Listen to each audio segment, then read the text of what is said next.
Bonsoir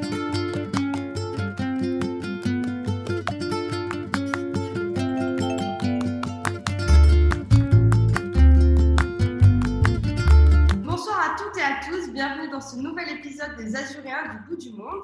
Donc ce soir, on va retrouver Marjorie qui se trouve actuellement au Sri Lanka. Bonsoir Marjorie, merci d'avoir accepté notre invitation. Bonsoir. Donc vous êtes originaire de Nice et puis il y a 8 ans, vous êtes partie au Sri Lanka, à Colombo.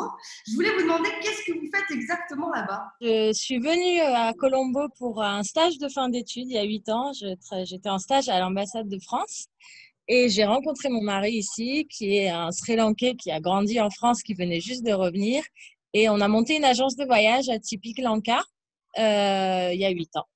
Et on est resté. Avec plus de 80 000 cas et 437 décès au Sri Lanka pour plus de 21 millions d'habitants. Comment pouvez-vous décrire l'ambiance générale du pays face à la crise aujourd'hui? Il y a eu un petit moment de panique au début et puis les choses ont été assez vite prises en main par les autorités. On a eu un confinement qui a duré 3 mois et un confinement vraiment strict, c'est-à-dire qu'on ne sortait pas de chez soi, il n'y avait pas d'attestation, on ne pouvait pas sortir pour aller se ravitailler, rien du tout. C'est pour ça aussi que la situation était plutôt bien maîtrisée et donc on a pu reprendre une vie à peu près normale après. Est-ce qu'il y a d'autres mesures qui ont été mises en place par le gouvernement pour limiter la propagation du virus? Alors, il faut savoir que le Sri Lanka, c'est une île. Donc, à partir du 15 mars, les frontières ont été fermées, totalement fermées, et pendant 10 mois. C'est-à-dire que personne n'a pu rentrer. Mais sinon, oui, les masques, les prises de température, mais rien de plus. Vous qui travaillez dans le domaine du tourisme, j'imagine que la fermeture des frontières,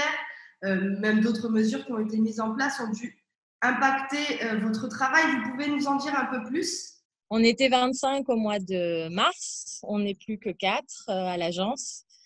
Donc voilà, on fait le dos rond, on attend, en sachant que là, on peut dire quand même qu'on commence à voir un peu un bout du tunnel avec les frontières qui ont réouvert fin janvier et puis la campagne de vaccination qui a commencé au Sri Lanka qui permet aussi d'entrevoir ce bout du tunnel. Justement, sur la campagne de vaccination, comment est-elle perçue par les Sri Lankais? La vaccination, tout le monde l'attend avec impatience. Pour le moment, c'est que à Colombo, encore une fois, parce que les écoles sont fermées à Colombo, les cas étaient concentrés à Colombo. Ça va se faire petit à petit, ou même peut-être plutôt rapidement.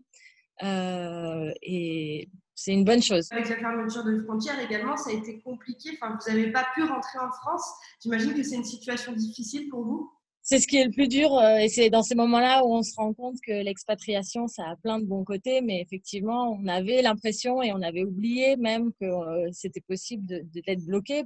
On se console comme on peut, mais effectivement, dès que ce sera possible de rentrer, c'est la première chose que je ferai, c'est sûr. Qu'est-ce qui vous manque le plus ici, de la région PACA et de Nice en particulier? Alors, ma famille et mes amis, évidemment.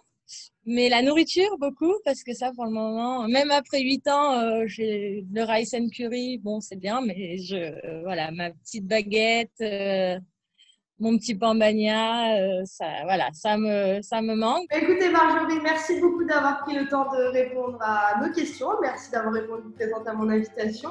Je vous dis merci à vous. Et quant à nous, on se retrouve la semaine prochaine avec un nouvel Azuréen à l'autre bout du monde.